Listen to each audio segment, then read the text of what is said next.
presenting a final voting mandate on the Marine Spatial Planning Bill. I'm just going to do the process followed and then the objective of the bill and go to the final mandate. Ntombi McClure formally referred the Marine Spatial Bill, a Section 76 bill on the 7th of May 2018 to the Portfolio Committee on Economic Development, Environment, Agriculture and Rural Development. In terms of GPL Rules 245 subsection 1, read together with 246 subsection 1 and 247 and 248 for reporting. The committee deliberated on and adopted the final voting mandate as amended by the Select Committee on Mineral, Land and Mineral Resources on the bill on Tuesday, the 30th of October 2018. At the meeting held on Thursday, 15th November, the committee, having considered the minutes of the NCOP Select Committee on Land and Mineral Resources, deliberated and adopted the final voting Marine Spatial Planning Bill, which is B90-2017.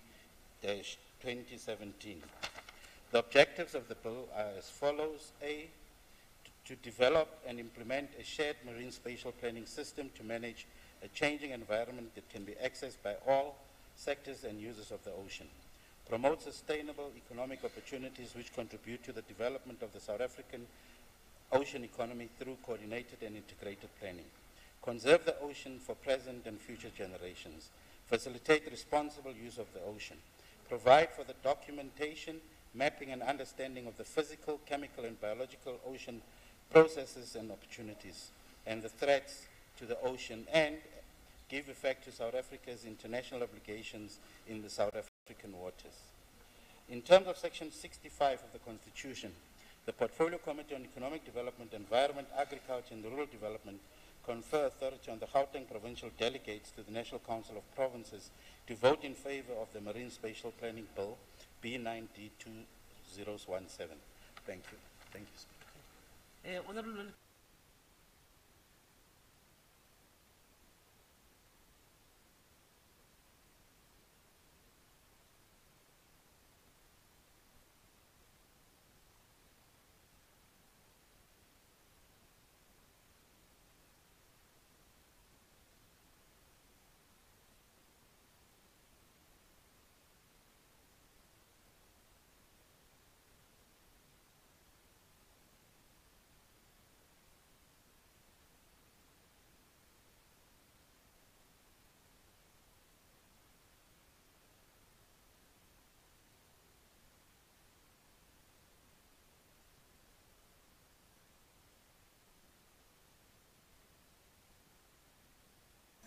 Yesterday, the 14th of November, was a World Diabetes Day, and the rest of the world is putting a sharp focus in this month on the burden of diabetes on health systems, on societies, on families, on individuals, and also on the economies of the world. On its own, diabetes is one of the major burdens of diseases.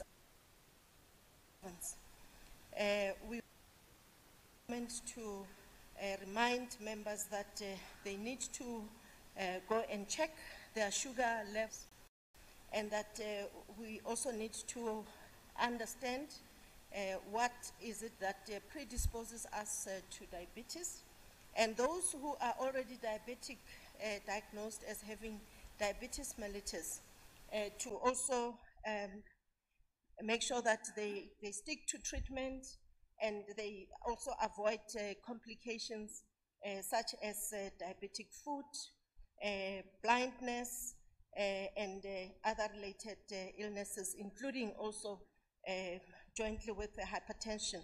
Many of the patients that have diabetes, because it affects the blood system, it also results in hypertension as well.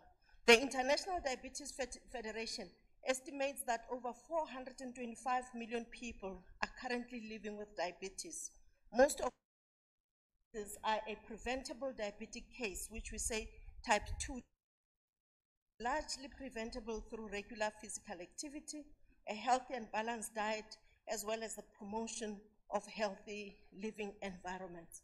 In this regard, as Gauteng, we will be launching health, wellness, as well as happiness promotion, because mental illness also causes psychosomatic diseases as well.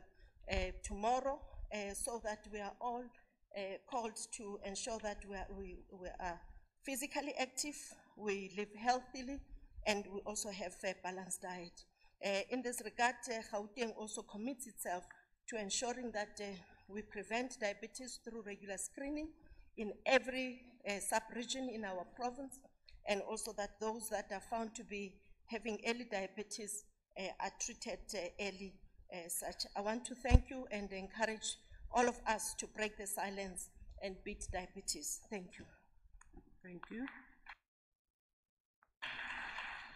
In terms of Rule 81, subsection 1, I now call upon Honorable Moriarty to make a member statement. Thank you, Madam Speaker. Madam Speaker, there has been an ongoing study regarding a very dangerous traffic configuration in my constituency in and around the R511 near the N14. In fairness, MEC Vardy has been on site and has made undertakings.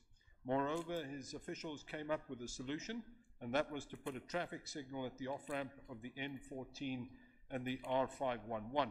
And on Tuesday, the 9th of October, Mr. Victor Parler of the GPDRT sent an email stating, "I can confirm that the process will proceed as planned.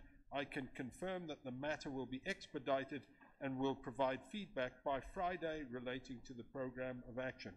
Madam Speaker, Friday would have been the 12th of October. Nothing was heard further until the 10th of November, when there was yet again a massive accident on the R511 at the N14 intersection. Needless to say, there have been a flurry of angry emails, especially between Mr. Parler and his colleagues since then, each pointing fingers for the lack of action between 9 October and 10 November. Mr. MEC, do you want blood on your hands? I'm sure you don't. Then please honor your undertakings and get your officials to do their work before somebody dies real soon. Thank you. Sikhe, your member statement. Thank you, Madam Speaker. It is with a very heart that I report to this House 2 homes are closing down at the end of November, one for older persons and one for people with disabilities. Today, I want to read 2 messages from the welfare sector. Message 1. Hi, everyone. I just want to share that Strelitzia Service Center in Boksburg will be closing their doors on the 30th of November. This after serving older persons for 30 years. We are all very sad. DSD stopped subsidy without negotiation or consultation. They say we did not comply with our attendance. Clearly, they don't understand that a service center does not function the same way as a luncheon club. Enjoy your weekend. Message 2. Hi, I want to thank you for allowing me to provide you with critical issues on the social services sector. Today at the Johannesburg Social Services Welfare Forum, I was told by Errol Kester that St. Giles that will be forced to close their doors on the 30th of November. They have 24 persons with disability and capacity for 50. If they close, what happens to these people? Esidimeni repeated, at present, it costs DSD 12,000 per person per month at Zanele Mbeki home. St. Giles needs 7,000 per person per month, a saving of 5,000 per month, but no response coming from DSD. St. Giles has lost corporate donors, as corporates do not seem to be interested in residential care for persons with disabilities. All I'm asking is for you to bring this disaster to attention of the public whilst we can help. To verify, you can contact Errol. How many folks must suffer or die because the state is failing its responsibility to people who have no means of speaking out? Let me remind the House that this is the same St. Giles that at some point needed 500,000, but instead the department spent 120,000 to determine whether they needed money. This is only the beginning. I'm sure more homes are in similar situations will follow. What a painful reality for vulnerable people. Let me be so badly, to be let down so badly when they're most desperate. It's not that corporates don't want to help, but companies are feeling the pinch and cannot afford to help. But look at Standard Bank having to let go of 500 employees soon, Have ANC forgotten that older persons are our heritage? We are here because of them. What is DSD really doing with the 4.2 billion but allocated to them? This money should completely benefit the vulnerable. MEC, Pastor Les Sanabria has tried numerous occasions to meet with you, but keeps getting cancelled. He is one of the key players in this sector. Thank you, Please Honorable. hear him out. Thank you, I Honorable thank you. Sarah. Thank you. Honorable Celia. Madam Speaker, yesterday municipal workers from the West Rand District Municipality stayed outside the Premier's office demanding that their employment benefits be paid. These workers expressed their discontent as their pension contributions, home loans and medical aids had not been paid over, even though the money was deducted from their salaries. Premier, do you know what it takes for a firefighter to abandon his post? To abandon his oath, knowing what the consequences might be? What lengths have driven these professionals to do what they have done? We all know why this happened. It's a result of the systemic breakdown in governance by the ANC on the West Rand. This municipality illegally invested 81 million in public funds, which the now defunct VBS Bank at the behest of the ANC. Yesterday, there was no emergency service vehicles or personnel on standby. I went and did oversight, and I can confirm that there's no help for the people of the West Rand if anything should happen. Should anything have happened that required the attention of the emergency services yesterday and today, the people of the municipality would have found themselves in a desperate situation. Remember that the West Rand District Municipality does emergency services for Mogale and for Rand West and for Merafong. Not only are the workers of this municipality being failed by the ANC, the people are being failed too. Premier Makura, like other failing ANC municipalities across Gauteng, what plan do you have to stop the rot? It's payday again next week, and they don't have the money for the payroll next week. How and when will you ensure that the workers of the West Rand receive the rest of their pay? The ANC must hang its head in shame, as it is the protagonist of governance failure. Come 2019, the people of Gauteng will be afforded the opportunity to vote in a government that puts the people of this province first and their committed workers first. I thank you. Next statement, Honorable Mogale. Thank you very much, Honorable Speaker. The DA in Tshwane has drastically reversed progress made in Tshwane when the ANC was in charge in addressing service delivery issues, especially in relation to waste management and cleaning of dumping sites. Mamelodi and Attersville, once hailed as the cleanest township in Gauteng province, are an eyesore today. The residents of Tshwane can no longer continue to live under such inhuman conditions while their counterparts in the eastern and the northern suburbs of Tshwane are prioritized over them. It's really a shame when people are grandstanding over the ANC metros while in their municipality-led they can take care of our people, especially the poor. If you can see in the area of Mitsweding, people are buying water while paying the municipality in their bills. It's a shame. Water is stinking, and it's not drinkable, and people come here and grandstand. Thank you very much, Honorable Speaker. Moriarty. Honorable Sotetsi. Honorable Speaker, as honorable members will know, our province recently hosted a successful edition of Africa Investment Forum. The forum, which highlighted a pipeline of projects and opportunities ready for investors, has been hailed as a massive success, evidenced by 1, close to 300 institutional investors from 53 countries, including 23 non-African countries, attended the forum. A total of 169 bilateral meetings took place in the marketplace boardrooms. Approximately 676 billion rands projects were showcased at the forum. Figures released by the organizers indicate that investment interest was secured for 49 projects worth 557 billion rands. 53.2 billion rands railway expansion and development project in South Africa, 43 billion rands investment for the construction and operation of world-class petrochemical facility to produce metal. Madam Speaker, the overwhelming positive sentiment expressed during Presidential Infrastructure Investment Conference, the success of the Africa Investor Forum, as well as the general growth in business confidence levels in our country are all testimony to the confidence of our people and the investment community in the ANC government and under the leadership of President Ramaphosa and our Premier David Makura in our province. Thank you.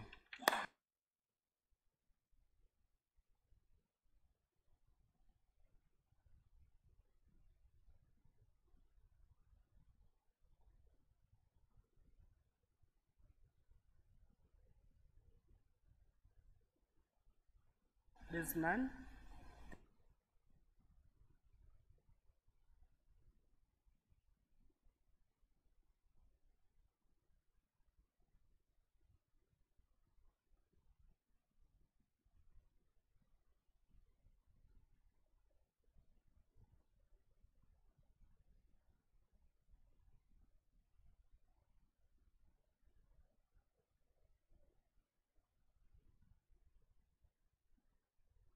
Bill, the medium-term provincial economic review outlook for the 2018-19 financial year.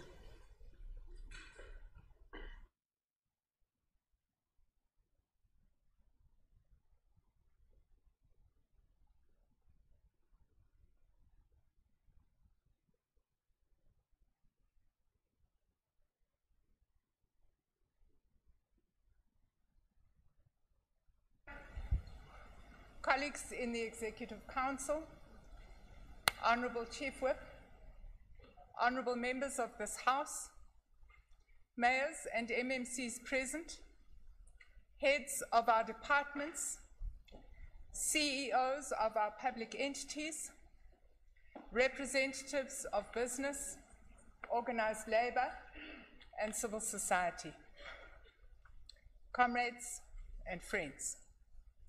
It is a great honour and privilege for me to present to this House today the 2018 Medium-Term Budget Policy Statement and Adjustment Budget, the fifth and the last in this administration under the leadership of Premier David Makura. Let me begin by tabling the following documents for consideration of this House. The Medium-Term Budget Policy Statement 2018, the Adjusted Estimates of Provincial Revenue and Expenditure 2018, the Adjusted Estimates of Capital Expenditure 2018, and a copy of my speech. Last year, Gauteng's Medium-Term Budget Policy Statement identified 4 important tasks we needed to achieve to place our province and our country on a better trajectory. Namely, to re-establish good governance and root out state capture and corruption, promote sustained and inclusive growth to create jobs, reduce inequality and transform our economy, restore the health of our public finances so that our revenue collection meets our expenditure needs, and harness our collective energies for social and economic transformation through a new social compact between business, government, organised labour, and civil society. Let us acknowledge at the outset, honourable members, that under the leadership of President Cyril Ramaphosa, our country as a whole has indeed taken important strides forward. But inclusive growth, significant job creation and economic transformation remain our biggest challenges. World growth is projected to reach 3.7% this year and next, creating a broadly favourable climate for domestic growth. Here at home, National Treasury has reduced growth projections to only 0.7%, citing a combination of weak consumer and business confidence and the tight fiscal environment. In Gauteng, second quarter figures show declines in agriculture and mining production. The retail and transport sectors contract in the face of weaker consumer demand. Our people face severe hardship. High fuel costs, the VAT increase, e-tolls, and food prices eat into family earnings. 1 in 3 breadwinners faces unemployment. These families are dependent on government provision of health, education, and a whole range of social services. Yet the resources available cannot be substantially expanded without faster economic growth and job creation. As newly appointed Finance Minister, the Honourable Tito Mboweni said in his medium-term budget policy statement in October, our country is indeed at a crossroads. Led by our President, government as a whole has been working hard to ensure that we all choose the path of sustainable and inclusive growth. The inaugural South Africa Investment Conference unleashed an unprecedented wave of goodwill amongst those who hold the purse strings in our economy. The investment momentum, ignited by what is now over 300 billion rands worth of commitments, continues to inspire confidence. The investment conference itself followed hard on the heels of the Jobs Summit.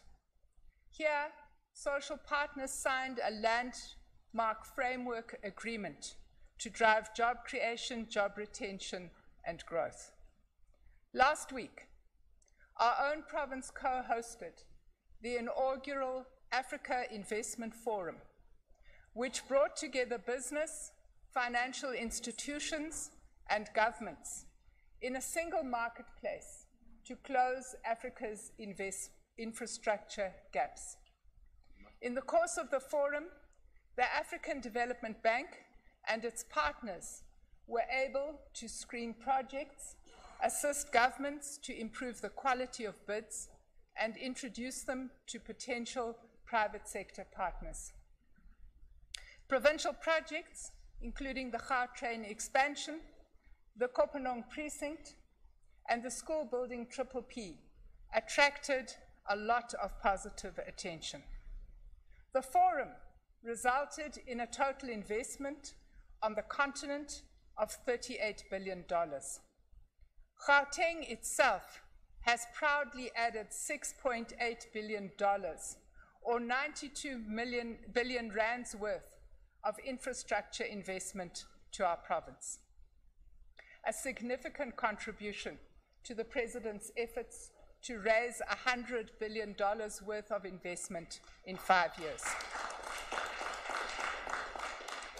In September, national government announced an economic stimulus and recovery plan focused on 5 interventions, including growth-enhancing reforms, budget reprioritization, establishment of an infrastructure investment fund, addressing urgent matters in health and education, and investing in municipal social infrastructure. Here in Gauteng, we have throughout this term understood that investment and inclusive growth require active intervention from policymakers.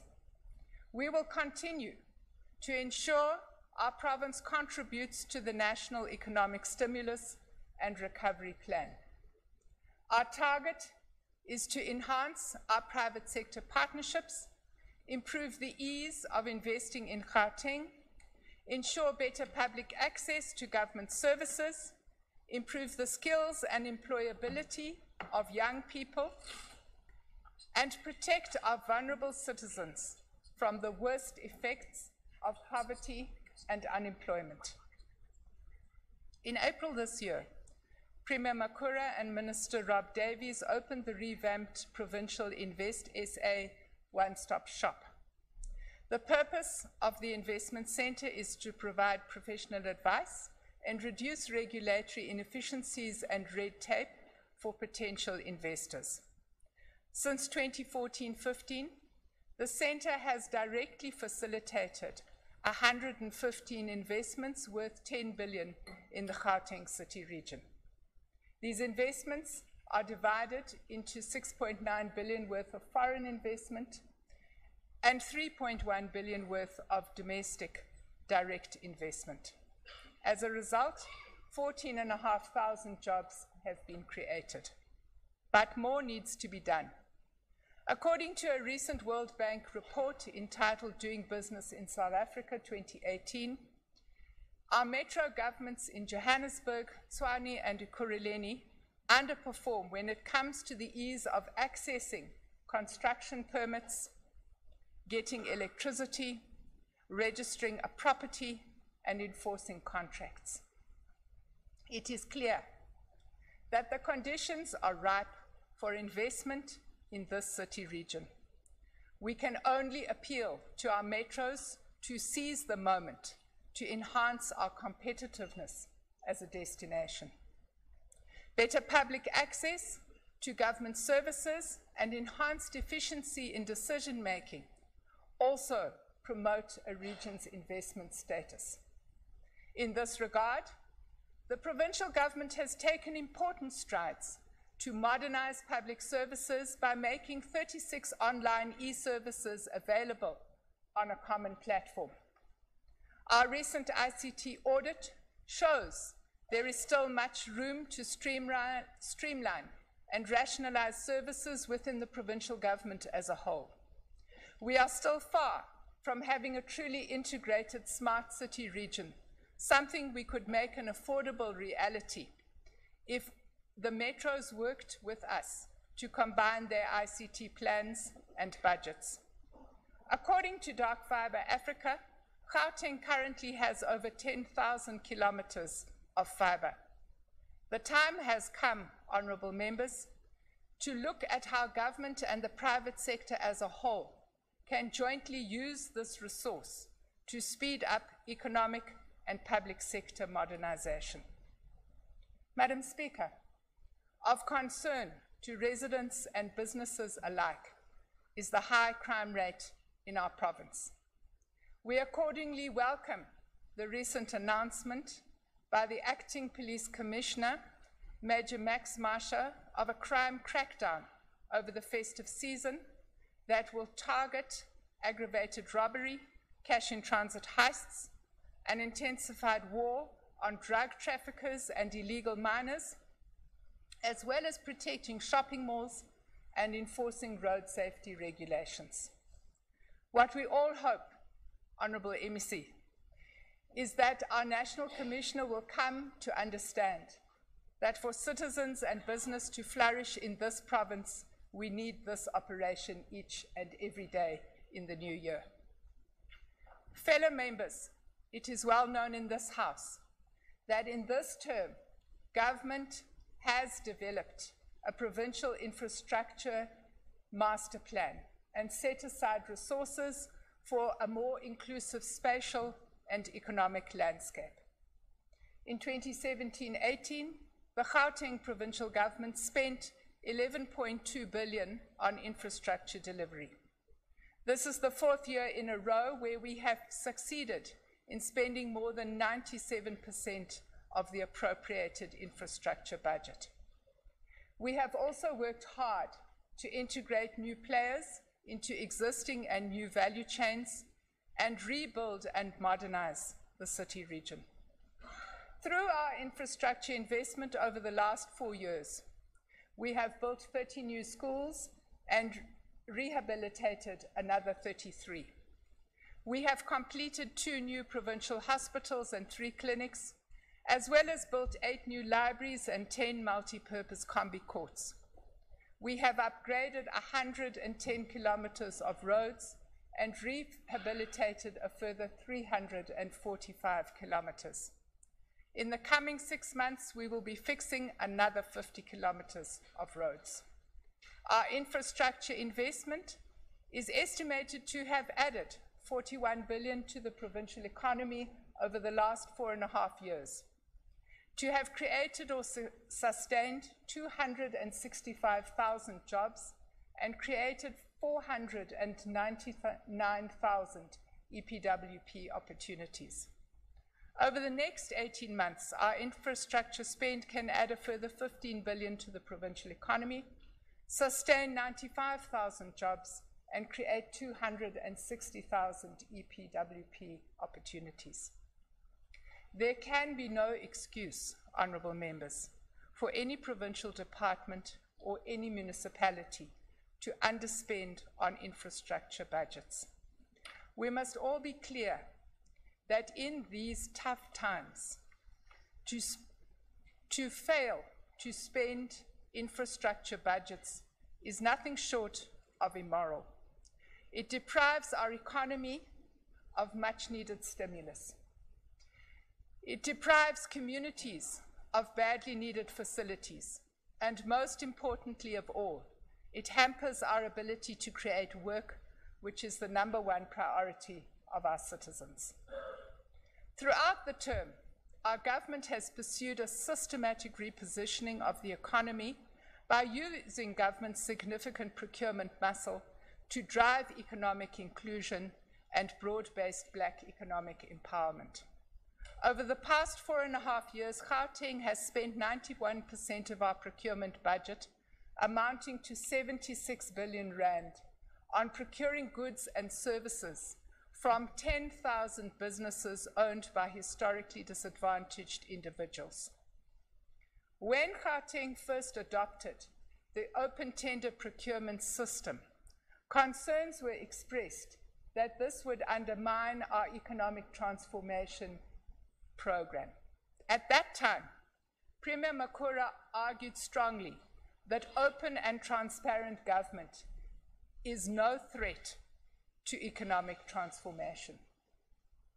I'm happy to share with this House today that through the open tender procurement system, as at the end of the previous financial year, 80 tenders have been awarded to 570 suppliers.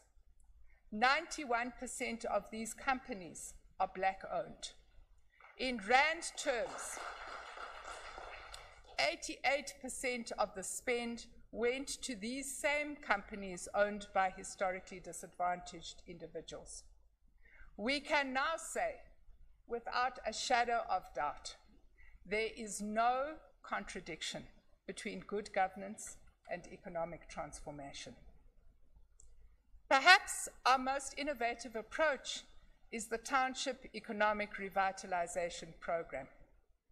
Here, over 10,000 township entrepreneurs have had an opportunity to register on the Central Supplier Database. Since 2014, we have procured goods and services from 43% of these to the value of 10.7 billion. Support for emerging township enterprises over the past 4 years led to the successful establishment of more than 30 township industrial or business centers. This includes direct investment by this administration in ICT incubation facilities and industrial parks. Honourable members, this provincial government has recently launched the Pitching Booster, which seeks to unearth and support township manufacturers and producers. This process allows SMMEs and cooperatives to pitch concepts that will assist the province in accelerating job creation. Winning pitches will be allocated grant funding of between 40 and 150,000 rand. This year, we have also made improvements in paying our suppliers on time. We can now include the Department of Education, Honourable Lesufi, in the category of departments who pay over 90% of their invoices within 30 days and 82% within 15 days.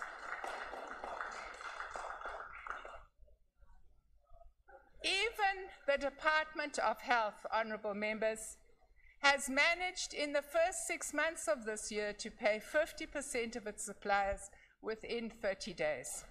I think my colleague needs a round of applause. Through our radical transformation approach, we have decisively intervened to grow companies owned by historically disadvantaged individuals and support small enterprises and cooperatives in the townships.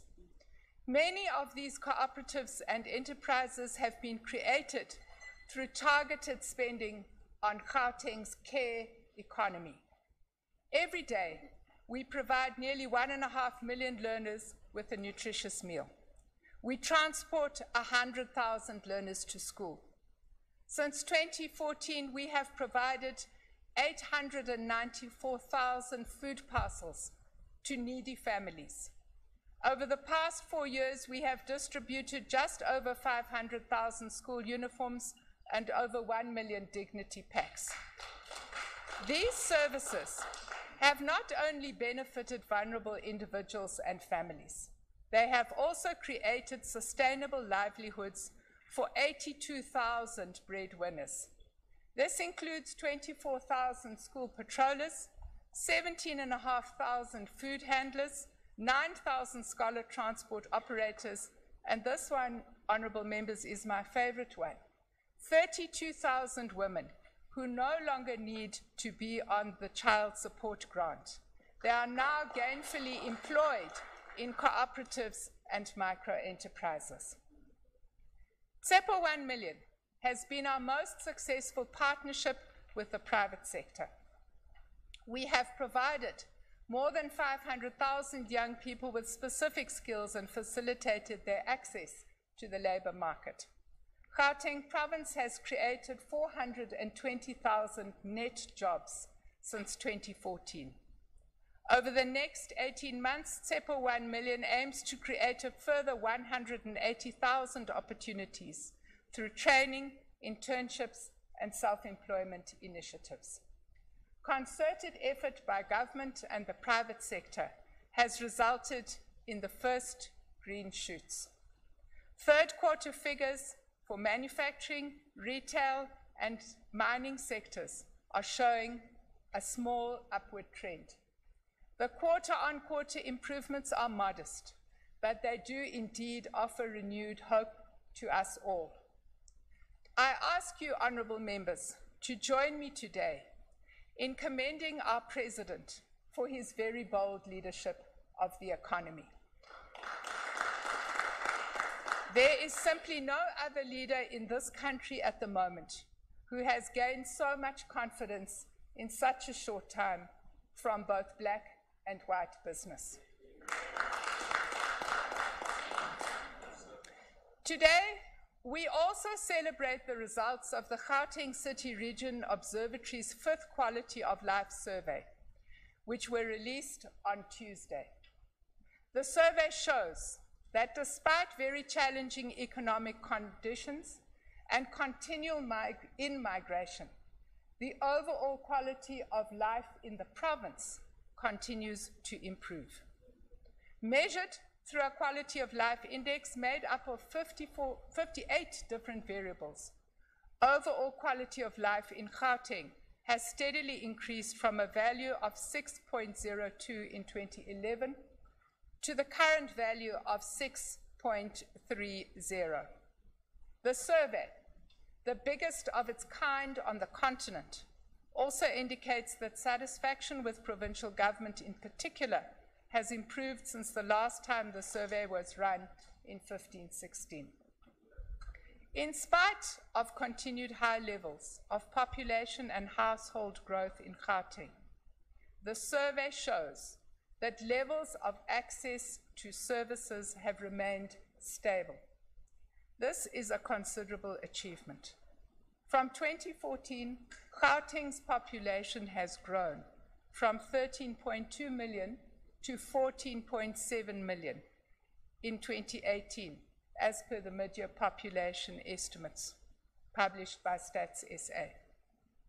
This represents an annual average growth rate of 3%, and yet, in spite of that, service delivery levels remained consistent. Last month, Finance Minister Tito Mboweni emphasized it is imperative that we not only make the correct economic choices, but we also make the correct fiscal choices.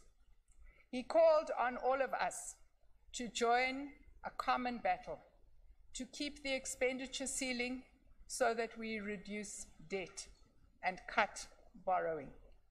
He was adamant that as a country, we have to live within our means. He stressed that as a public sector, we must choose investment over consumption. We in this ANC-led administration understand that tough economic times mean Gauteng's residents are ever more dependent on this government to provide them with both social services and economic opportunities. We also understand that in the absence of sustained growth, our tax base will not improve. This means if we must expand services, we have to take some difficult decisions. We must manage the wage bill so it does not exceed 60% of our budget. We must continue to reform our own budgets so that we move more and more resources from the tail to the head. We must sustain good financial governance and, above all, combat irregular, fruitless, and wasteful expenditure. And we must assist in restoring good governance to our municipalities. Honourable members, as you are aware, over the past 4 years, we have managed to stabilise the provincial wage bill below 60% of the total budget. Our intention has been to manage the threat of crowding out spending on infrastructure and goods and services. In October, Minister Mboweni said National Treasury will not allocate additional money to fund the public service wage agreement, and national and provincial departments are expected to absorb these costs within their compensation baselines. Most of our provincial departments can absorb the costs of the wage agreement as they are underspending on compensation. However, the departments of health and education are not in a position to do this without seriously compromising frontline services. To assist in maintaining frontline services in schools and hospitals, we must compensate the two departments from the Provincial Revenue Fund. We want today to commend the Department of Education for taking proactive steps to reallocate teaching posts from schools with reduced learner numbers to where they are needed most. I urge the Department of Health to develop and implement a proper human resource plan that treads the thin line between managing the compensation budget and ensuring medical staff are appointed to critical posts. One of the major risks to the sustainability of the province, of the provincial health system, comes from budget overruns in the 5 academic hospitals. A major contributor here is the steady reduction in conditional grants to fund these hospitals from the national fiscus. It is our belief that funding for these institutions, which are essentially national in character and usage, needs recalibrating. We hope that this matter will receive attention as part of the National Stimulus and Recovery Plan. Gauteng Province has sustained our record of clean and unqualified audits. And today we ask you to celebrate with us the fact that this is the 3rd year in a row that all departments and entities have unqualified audits. This celebration is all the more special, honourable members, because we are the only province to have achieved this. Our major concern remains the high level of irregular expenditure, which prevents a number of departments from moving to clean audit status. In November, we will table the Gauteng Finance Matters Amendment Bill in this House, so we enshrine the open tender system in law.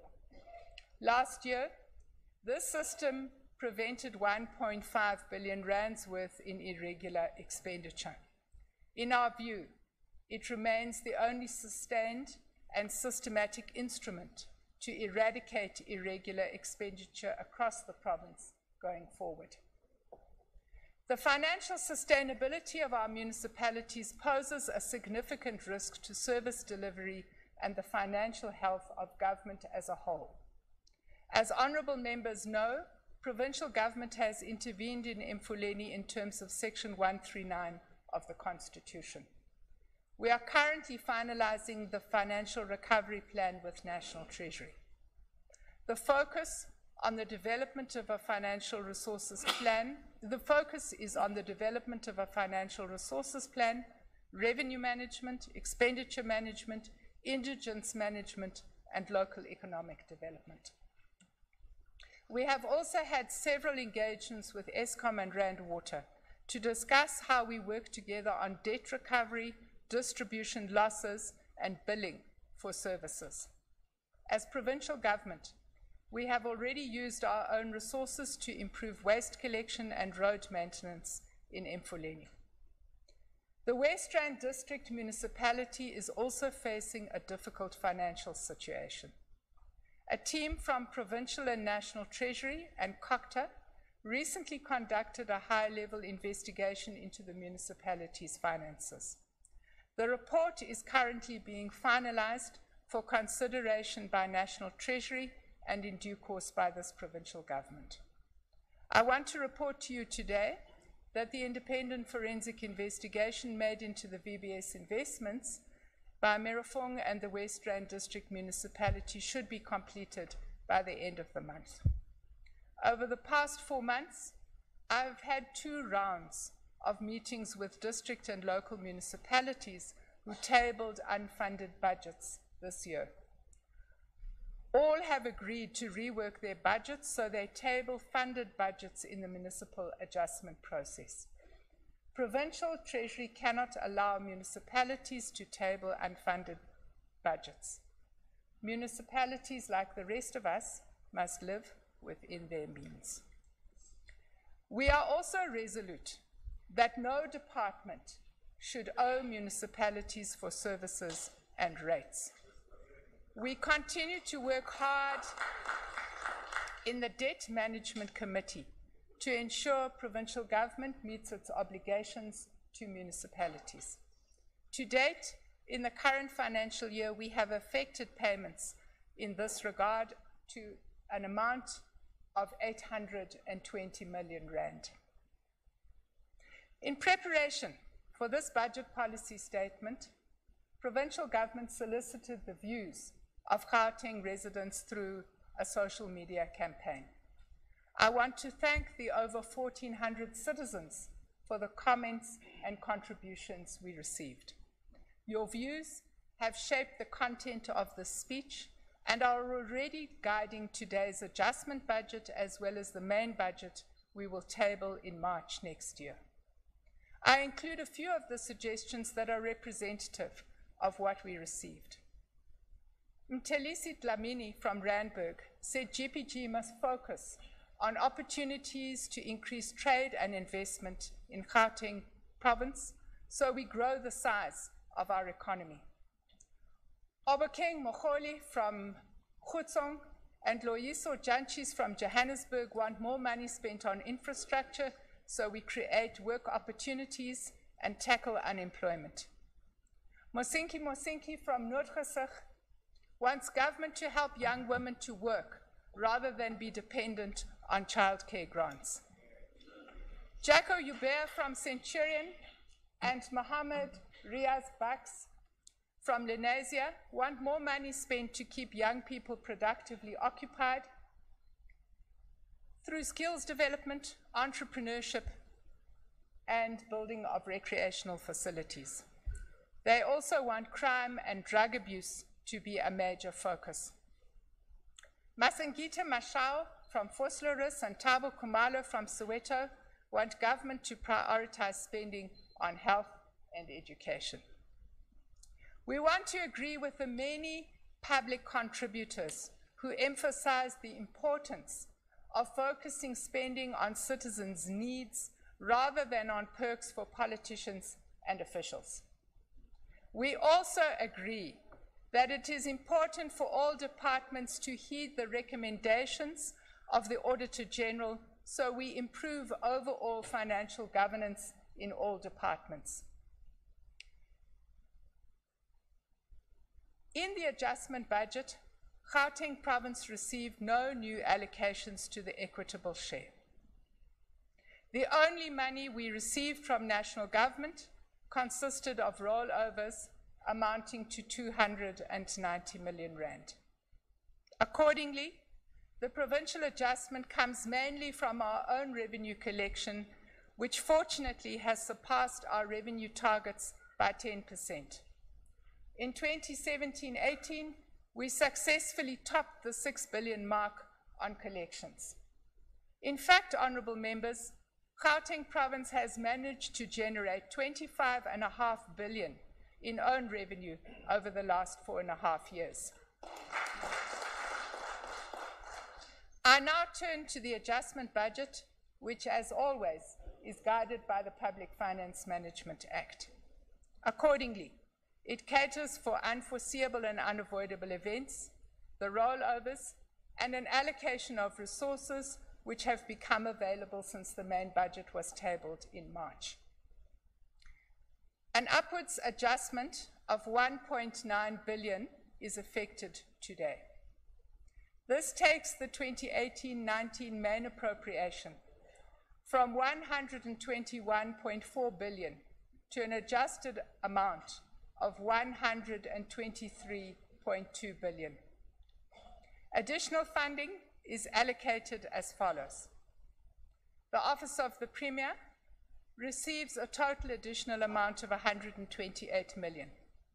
Included in this is an amount of 118 million for the compensation of families affected by the Life Esedimeni tragedy. Economic Development receives 18.5 million, which includes 7 million for the procurement of enterprise licenses for the Gauteng Economic Barometer that will give the province real-time information on economic performance. Health, an additional amount of 284.3 million is allocated to the department.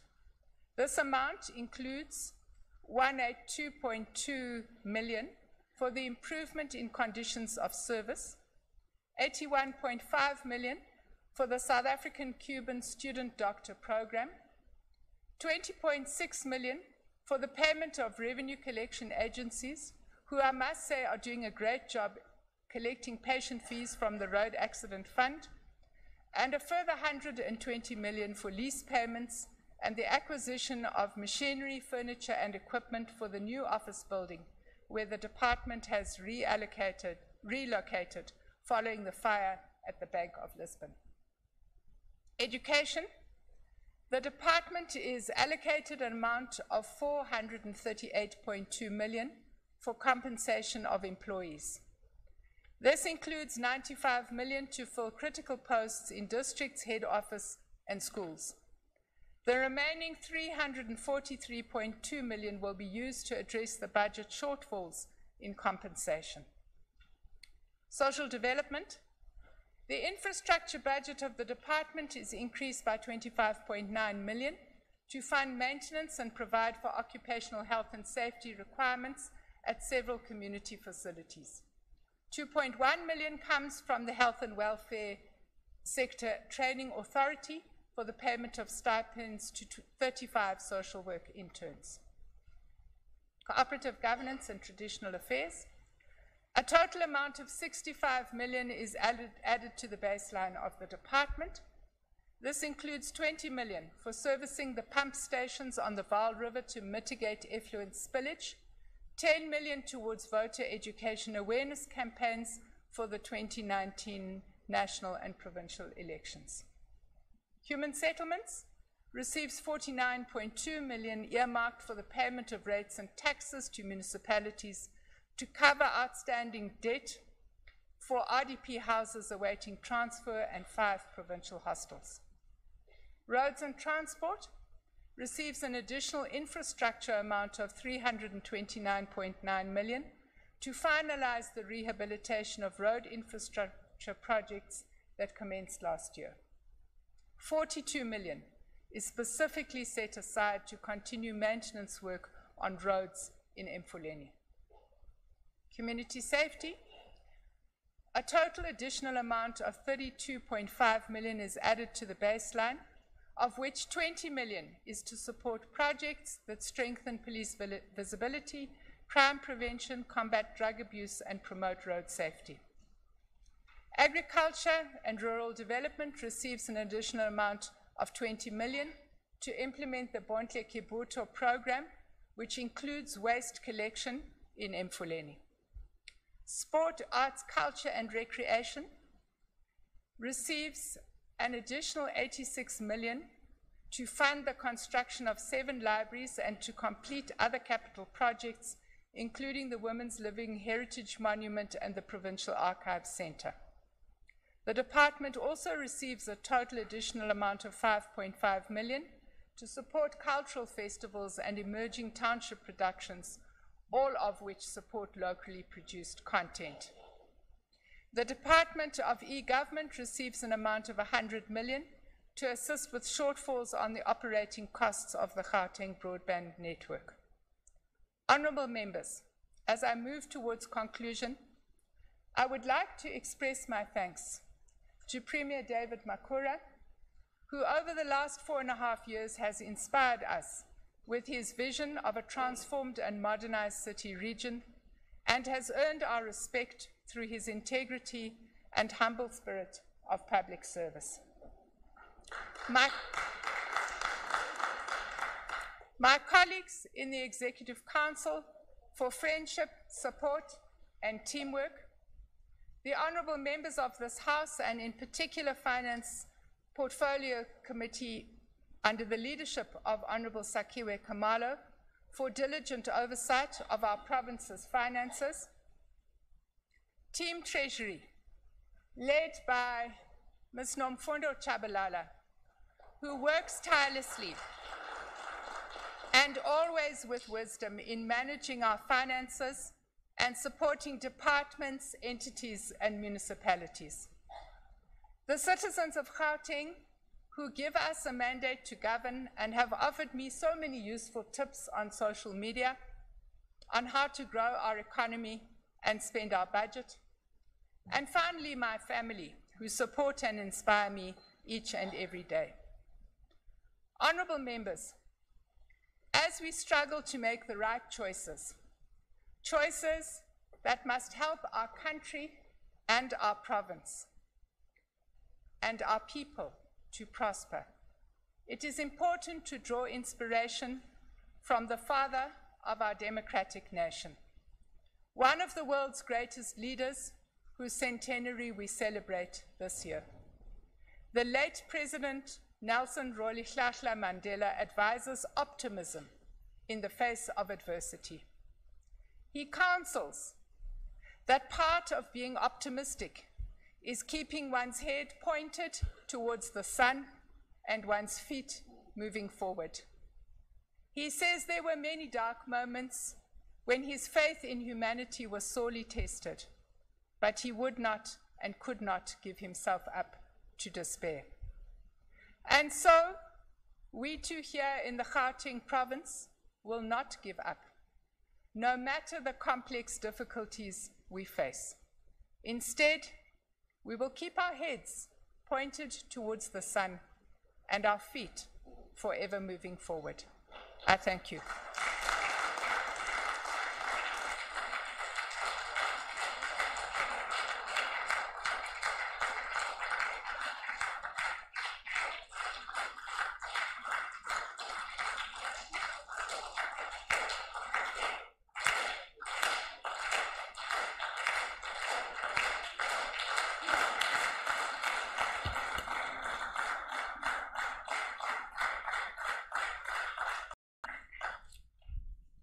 Thank you very much, honourable members. This therefore concludes the business for today.